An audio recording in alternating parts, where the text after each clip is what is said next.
Hello everyone, आज हम इस वीडियो में एग्जाम्पल करेंगे। Example based on relation between electric field strength and force.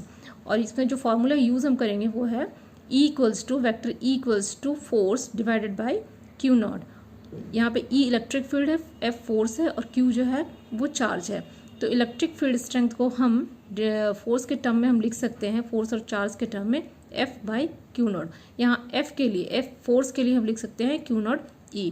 और यहाँ पे जो यूनिट यूज़ हुआ है वो है force is in newton, force जो है वो न्यूटन में है, charge in coulomb and distance in metre, electric field strength is in newton per coulomb और equivalently in volt per metre. तो हमारा जो क्वेश्चन है वो ऐसे है, calculate the electric field strength required to just support a water drops of mass 10 to the power minus 3 kg and having a charge 1.6 into 10 to the power minus 19 coulomb. यहाँ पे हमें फाइंड करना है electric field strength, means कि ये electric field strength हमें find करना है। और इसके लिए जो डेटा हमारे पास जो दिया हुआ है वो है कि एक ड्रॉप पानी है जिसका कि मास है 10 to the power minus 3 kg, मास दिया हुआ है, मास एंड हैविंग चार्ज दिया हुआ है 1.6 into 10 to the power minus 19 coulomb और चार्ज दिया हुआ है 1.6 into 10 to the power minus 19 coulomb. तो यहाँ पे अगर इस फॉर्मूला से हम इसको रिलेट करें तो चार्ज तो इसमें दे रखा है Q नॉट, E हमें फाइंड करना है, F हमारे पास नहीं है, F हमें पता नहीं है और F नहीं है पता और उसके जगह पे यहाँ पे मास दिया हुआ है। तो हमें मास और फोर्स इन दोनों के बीच में कोई रिलेशन हमें ढूंढना पड़ेगा और उससे रिलेट करके हमें आगे सॉल्व करना है।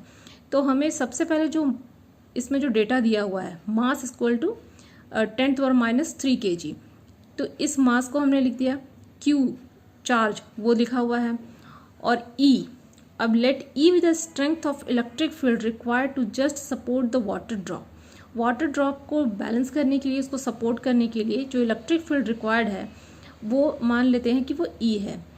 तो then force on water drops due to electric field equals to weight of water drops. अब यहाँ पे फोर्स जो है उस वाटर ड्रॉप्स के ऊपर में जो फोर्स है उसको वो बराबर होगा किससे, कि वेट ऑफ वाटर ड्रॉप से, उसके वजन से बराबर जब फोर्स हो जाएगा तो हम इलेक्ट्रिक फील्ड उस कंडीशन में हम फाइंड कर सकते हैं। तो यहाँ पे जब हम फोर्स को यहाँ पे हम बराबर कर रहे हैं कि force on water drop due to electric field equals to weight of water drop, तो यहाँ फोर्स और वेट का एक रिलेशन हम यहाँ पे लिख दिए हैं कि फोर्स को हम लिखेंगे E के टर्म में, इलेक्ट्रिक फील्ड इस रिलेशन को यूज़ करके फोर्स के लिए हम लिखेंगे Q नॉट E। तो फोर्स के लिए हम लिख सकते हैं Q E equals to weight of water drop. तो वेट के लिए मास हमारे पास यहाँ पे क्वेश्चन में दिया हुआ है और G, तो QE इक्वल्स टू mg। इस रिलेशन से हम E फाइंड कर लेंगे। E के लिए हम अब जब इसको सॉल्व करेंगे तो E equals to mg by Q हो गया। तो हम इस तरह से फोर्स से हम इलेक्ट्रिक फील्ड तक हम आते हैं। अब यहाँ पे जो डेटा दिया हुआ है m की जगह में हम पुट कर देंगे 10 to the power minus 3 multiplied by g जो है 9.8 जो कांस्टेंट है और Q जो गिवन दिया हुआ है 1.6 into 10 to the power minus 19 coulomb. इसे सॉल्व करने के बाद हमें पता चल जाएगा E, जो कि E क्या है, इलेक्ट्रिक फील्ड स्ट्रेंथ। तो इलेक्ट्रिक फील्ड स्ट्रेंथ हमारे पास आ गया 6.125 into 10 to the power minus 10 to the power 16 Newton per coulomb. तो ये इसका इलेक्ट्रिक फील्ड स्ट्रेंथ है जो कि मास, जो कि वाटर ड्रॉप्स को सपोर्ट करेगा। Just support a water drops of mass 10 to the power minus 3 kg and having a charge of 1.6 into 10 to the power minus 19 coulomb. तो इतना इलेक्ट्रिक फील्ड होने पर इस वाटर ड्रॉप्स को वो सपोर्ट करेगा।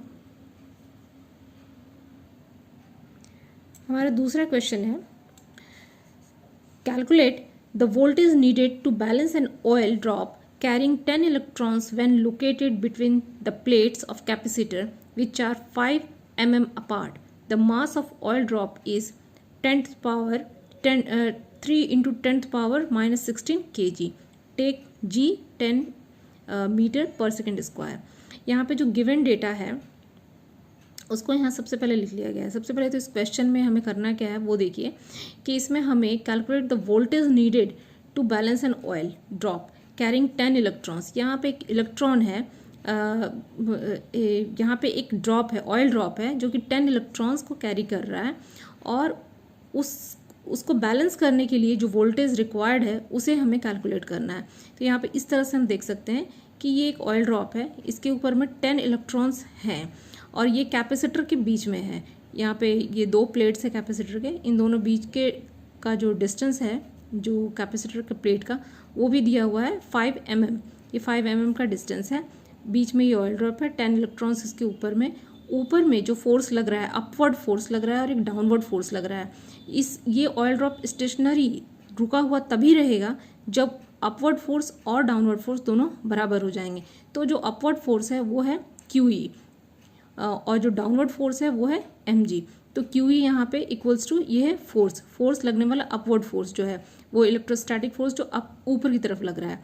तो यहाँ पे अब जो कैलकुलेशन के लिए हम सबसे पहले क्या करेंगे कि जो डेटा क्वेश्चन में दिया हुआ है वो हम लिखेंगे Q इक्वल्स टू 10 इलेक्ट्रॉन्स। तो 1 electrons equal to 1.6 into 10⁻⁻19 coulomb. तो 10 electrons equal to 10 into 1.6 into 10⁻⁻19 coulomb. यहाँ पे D 5 mm equals 5 into 10⁻³ metre, इसको मीटर में कन्वर्ट किया गया है। और उसके बाद मास जो दिया हुआ है ऑयल का वो है the mass of oil drop is 3 into 10⁻16 kg और G जो है 10 मीटर पर सेकेंड स्क्वायर लेना है। अब यहाँ पे कैलकुलेशन देखते हैं कि when the drop is held stationary, जब ये जो ड्रॉप है वो रुका हुआ है, upward force on oil drop due to electric field equals to weight of oil drop. Upward force equal to downward force, तो नीचे डाउनवर्ड फोर्स लग रहा है वेट mg और ऊपर लग रहा है QE, तो ये दोनों बराबर हो गए, QE इक्वल्स टू mg। अब यहाँ पे E के लिए हम यहाँ पे रखेंगे वोल्टेज के टर्म में जो एक्सप्रेशन आता है वो हम रखेंगे। तो E electric field equal two volt divided by distance between the capacitor, तो वो रख दिया। और यहाँ पे Q.V/d mg, और V के लिए जब हम एक्सप्रेशन निकाल देंगे तो V इक्वल्स टू mg/d/q। अब यहाँ पे M हमारे पास में है, G है, D है, Q है, ये सारे डेटा हमारे पास में यहाँ पे है, जिसको कि रखने के बाद जब हम कैलकुलेट करेंगे तो हमारे पास आ गया 9.375 वोल्ट। तो ये इसका फाइनल आंसर हो गया। इस तरह से हम इसको सॉल्व कर सकते हैं।